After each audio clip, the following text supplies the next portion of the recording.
باقی جھولا چھاپ ہے، سب باقی سب چندہ چھاپ ہے. دنیا میں ایسے ڈھکوسلے بہت ہوں گے. شیطان خضر کے لباس میں گھومتا ہو، اس کے پیچھے آنکھ بند کر کے بھاگنا تمہارے لیے بڑا خطرناک ہے. اور سے پاک رضی اللہ تعالیٰ عنہ نے فرمایا جو عبادت اللہ کے نبی سید الانبیاء کے لیے معاف نہیں ہوئی، میرے لیے کیسے معاف ہو سکتی؟ یہ شیطان کی آواز ہے، یہ شیطان کی آواز ہے.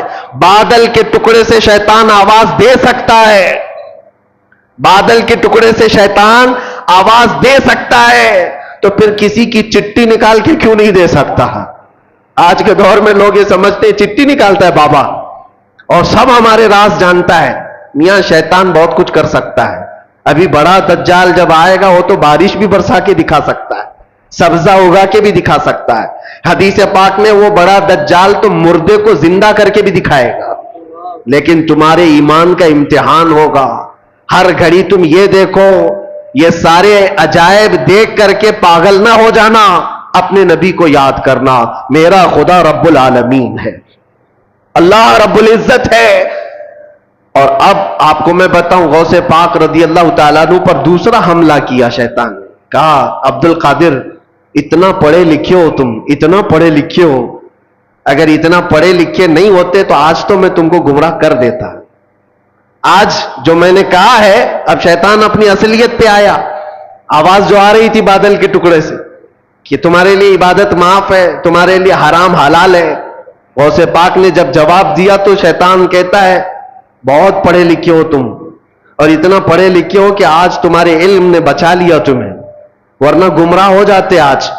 غوث پاک نے فرمایا ابلیس تو مجھے دوبارہ گمراہ کر رہا ہے، مجھے میرے علم نے نہیں، میرے خدا کے فضل نے بچایا.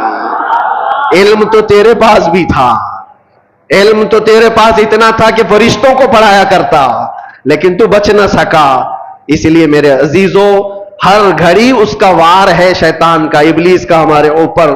لیکن کسوٹی ایک ہی اپنی زندگی پر رکھو کہ نبی پاک صلی اللہ تعالیٰ علیہ وسلم کی ذات کے لیے ایسی کسوٹی رکھو کہ ہمارے بزرگوں نے جو ہمیں تعلیم دی ہے، نبی سے ہو جو بیگانہ اسے دل سے جدا کر دے. نبی سے ہو جو بیگانہ اسے دل سے جدا کر دے، پدر مادر برادر جان و مال ان پر فدا کر دے.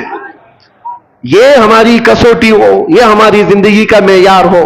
اور بعض لوگ یہ سمجھتے ہیں کہ ہم تو نبی پاک صلی اللہ علیہ وسلم سے بے انتہا محبت کرتے ہیں، اور تھوڑا بھی اگر کوئی دوسری جماعت کا دکھتا ہے جس کے دل میں حضور صلی اللہ تعالیٰ علیہ وسلم سے بغض لگتی ہے تو ہم تو اس سے دور رہتے ہیں.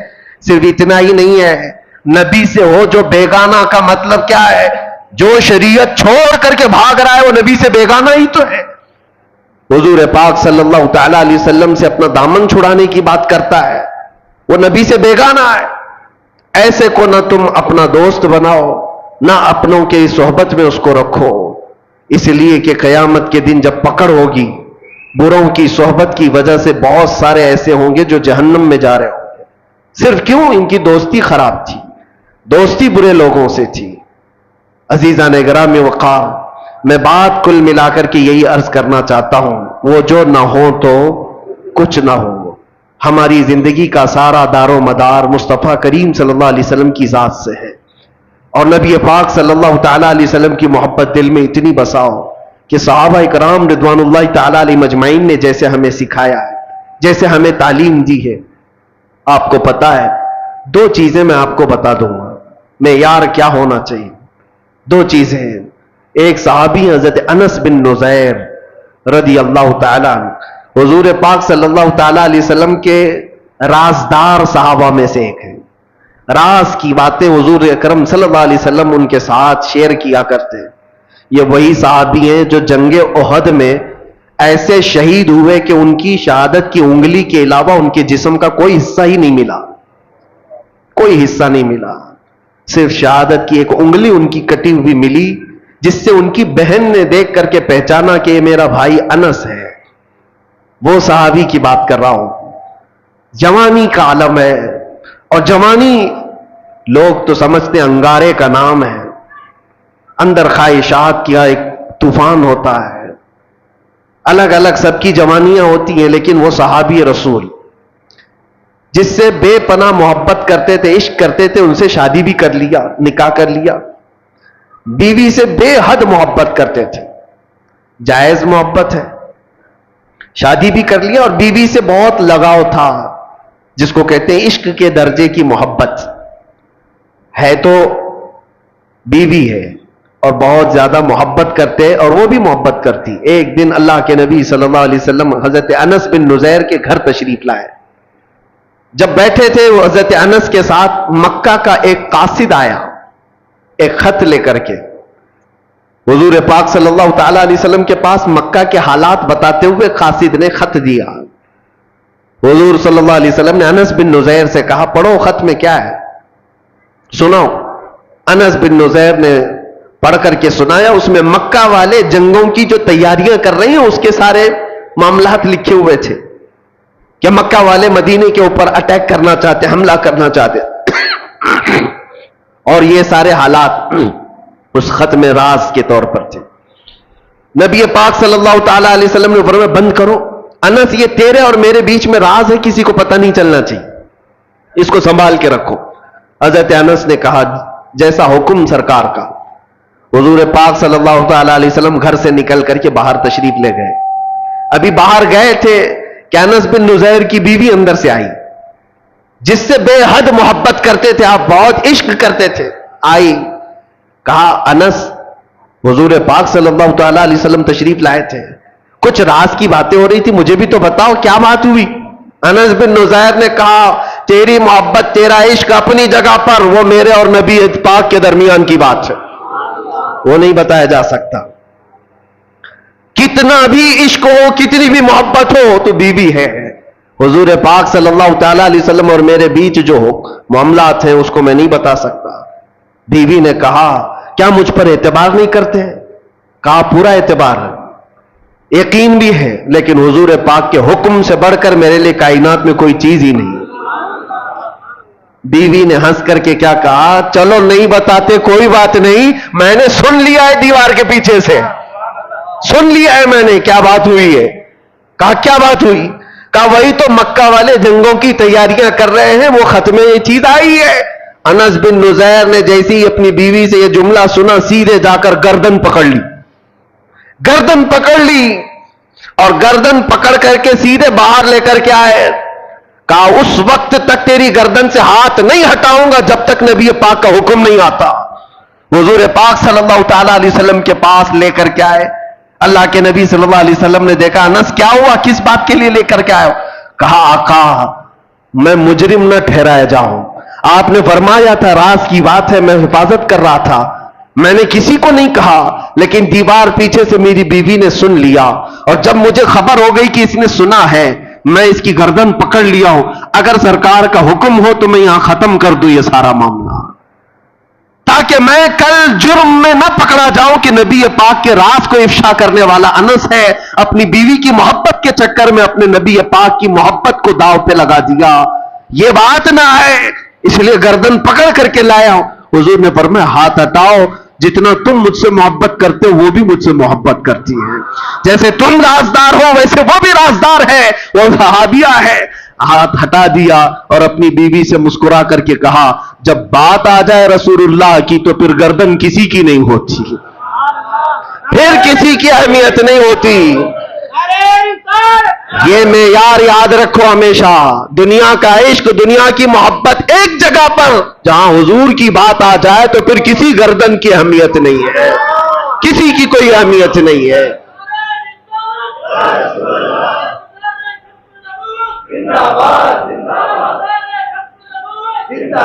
یہی معیار صحابہ نے ہمیں دیا تھا, یہی معیار. اور آج جو چیزیں ہمیں روک لیتی ہیں میرے عزیزو, یہ ہمارا کمفرٹ جینے کا شوق, ہمارا آرام سے رہنے کا شوق ہمیں بہت ساری قربانیوں سے پیچھے لے جاتا ہے. کیوں نہیں بات کرتے آج کوئی حضور پاک صلی اللہ تعالی علیہ وسلم پر اگر کتے بھونکتے ہو, کوئی خاموش بیٹھتا ہے یا کوئی خاموشی سے سنتا ہے تو صرف اس کے پاس ایک مجبوری ہے, بولوں گا تو میرے بیوی بچوں کا کیا ہوگا, میرے گھر بار کا کیا ہوگا, میرے جائیداد کا کیا ہوگا. میں پوچھتا ہوں, کیا وہ صحابہ کے بیوی بچے نہیں تھے, ان کی جائیدادیں نہیں تھی, ان کے گھر بار نہیں تھے؟ عزیزان گرامی وقار, ان کے تو ایسے تھے جن سے وہ کمال درجے عشق کرتے, محبت کرتے, لیکن جب حضور کی بات آتی تو کہتے کل جہاں ایک طرف میرے مصطفیٰ کی محبت الگ ہے، اس کا مقام الگ ہے۔ حضور اکرم صلی اللہ تعالی علیہ وسلم سے یہی درجہ عشق ہمیں صحابہ نے دیا۔ اگر وہ چیز معاشرے میں آ جائے میرے عزیزوں، پھر تمہیں کوئی بٹھا نہیں سکے گا، کوئی تمہیں جھکا نہیں سکے گا۔ آج مجھے اس بات کا احساس ہے کہ میں جو باتیں کرتا ہوں اس سے لوگوں کو تکلیف کیوں ہے۔ بہت سارے خطیب ہیں، بہت سارے مقرر ہیں۔ مجھے ایک صاحب نے کہا تھا کہ آپ صرف مقرر نہیں ہیں، آپ صرف خطیب نہیں ہیں، ہمیں یہ دیکھنا پڑتا ہے کہ لوگوں کے اندر انفلوئنس کتنا رکھتا ہے، لوگوں کے اندر اپنا اثر کتنا رکھتا ہے۔ اور ہم نے بتایا اثر کیا یہ زبان کی وجہ سے ہوتا ہے؟ زبان تو ہزاروں کے پاس ہے، نہیں، اثر یہ صرف اور صرف محبت مصطفیٰ کی وجہ سے ہوتا ہے۔ اور جہاں بندہ یہ احساس کر لے جاتا ہے میری ذمہ داری ہے، میں نبی کا ہوں اور میری ذمہ داری ہے، میرے عزیزوں پھر کسی خطیب اور مقرر کی بھی اسے ضرورت نہیں پیش آتی۔ وہ صحابہ اکرام رضوان اللہ تعالی علیہ مجمعین کو قربانیاں دینے کے لیے کسی نے اکسایا تھا، کسی نے ابھارا تھا۔ کیسے وہ صحابیہ کی بات جب میں یاد کرتا ہوں تو رونگٹے کھڑے ہو جاتے ہیں۔ جنگ کے میدان کے بعد آتی ہے حضور کی بارگاہ میں اور کہتی ہے سنا ہے میرا جوان بیٹا شہید ہو گیا، اگر آپ حکم دیں تو میں اپنے بیٹے کی لاش دیکھوں۔ یہاں خبر آ جائے کسی کے مرنے کی تو کیا حالت ہوگی، لیکن ایک ماں ہے حضور سے اجازت لے کر آتی ہے اگر حکم دیں تو میں اپنے جوان بیٹے کو دیکھوں۔ حضور نے فرمایا دیکھ سکتی ہو، جاؤ۔ میدان میں لاشیں ہیں، اس میں ایک جوان بیٹا خون میں لت پت اس بوڑھی خاتون کا نیچے ہے، لاش کو اٹھایا، کپڑے ہٹایا، جبہ ہٹا کر کے پیٹھ کو دیکھا، پھر بوسہ لیا اور سجدہ کیا۔ جو صحابہ کھڑے تھے پوچھتے اماں جان یہ کیا کر رہی ہو؟ کہتی ہے خاتون مدینے کی جب یہ جوان میرے گھر سے نکل رہا تھا میرا بیٹا، میں نے اسے وصیت کی تھی، سنا ہے کہ حضور پاک صلی اللہ تعالی علیہ وسلم پر وقت سخت آ گیا ہے، مشرکین سختی سے حملہ کر دیے ہیں، بیٹا یاد رکھنا اگر حضور کو چھوڑ کر میدان سے بھاگتے ہوئے مارا گیا تو میں اپنا دودھ معاف نہیں کروں گی، میدان چھوڑ کر بھاگتے ہوئے مارا گیا تو میں اپنا دودھ نہیں معاف کروں گی۔ اور میں نے سنا آج میدان میں سے بہت سارے لوگوں پر ایسے حالات آ گئے تھے کہ ان کو بھاگنا پر مجبوری آ گئی، وہ ادھر ادھر بکھر گئے تھے، مجھے ڈر یہ تھا کہ میرا بیٹا بھی تو بھاگتے ہوئے نہیں مارا گیا۔ میں میدان میں آ کر یہی تو دیکھ رہی تھی پیٹھ پر تیر کے نشان تو نہیں ہے کہ بھاگتے ہوئے اس کو پیچھے سے کسی نے مارا۔ پھر میں سجدہ شکر اللہ کی بارگاہ میں اس لیے ادا کر رہی ہوں میرے بیٹے کی پیٹھ پر ایک بھی نشان نہیں ہے، جتنے سب سینے پر کھا کر کے مرا۔ وہ مائیں کیسی تھی، قربانیاں اور ان کے بعد سامنے بچوں کی لاشیں ہیں، اور وہ یہ کہتی اللہ کا شکر ہے کہ میرا بیٹا جمع مردی کے ساتھ گیا ہے۔ وہی مدینے کی خاتون ہے، وہ آتی ہے بارگاہ مصطفیٰ میں اور عرض کرتی ہے یا رسول اللہ کل مصیبت بعدک جلن، آپ ہیں تو پھر ہر مصیبت حل کی ہے، اے اللہ کے نبی آپ ہیں تو پھر ہر مصیبت حل کی ہے۔ اسی لیے اے نوجوانوں یاد رکھو ایک بات، دنیا ساری ٹھوکر مار دے لیکن آمینہ کا لال کبھی تمہیں تنہا نہیں ہونے دے گا۔ حضور پاک صلی اللہ تعالی علیہ وسلم کی محبت ہر جگہ کا آسرا ہے، یہ میرے تجربے کی بات میں بتا رہا ہوں۔ اگر ایمان نہ ہوتا اور حضور کی محبت کا یہ درجہ نہ ہوتا تو ہم جیل میں پتہ نہیں کہاں سے کہاں پہنچ گئے ہوتے، کس طرح کے حالات ہوتے۔ میں نے ایک دو نہیں سینکڑوں لوگوں کو پاگل ہوتے ہوئے اندر دیکھا ہے، ڈپریشن کے شکار میں خودکشی کرتے ہوئے دیکھا ہے، اور لوگوں کو کفریات بکتے ہوئے دیکھا ہے۔ کوئی خدا نہیں، کوئی قرآن نہیں، کوئی دعا نہیں۔ جب نا امیدی اور مایوسی آتی ہے تو لوگ بپھر جاتے ہیں، کفر بکنے لگتے ہیں، خودکشی کر لیتے ہیں، اور یا تو پھر مینٹلی اس طرح سے ڈس اپیئر ہو جاتے ہیں کہ وہ پاگل پن کے شکار ہو جاتے ہیں، مانسک سنتولن کھو بیٹھتے ہیں۔ یہ سب حالات دیکھ دیکھ کر کے ہمیں بھی احساس ہوتا تھا کہ ہمارا کیا ہوگا مستقبل، ہمارا فیوچر کیا ہوگا، جہاں پوری طاقتیں باہر لگی ہو چھوٹے موٹے لوگ کیا کر سکیں گے۔ لیکن میرے عزیزوں ایک چیز سہارا دیتی تھی، ایک چیز سہارا دیتی تھی، جب آنکھ بند کریں گنبد خضرا کی روشنی سہارا دیتی ہے۔ حضور پاک صلی اللہ تعالی علیہ وسلم کی وہ آواز آج بھی ہر عاشق کو سنائی دیتی ہے کہ میں ہوں تو پھر ڈرتا کیوں ہے، خوف نہ رکھ رضا ذرا تو ہے عبد مصطفیٰ،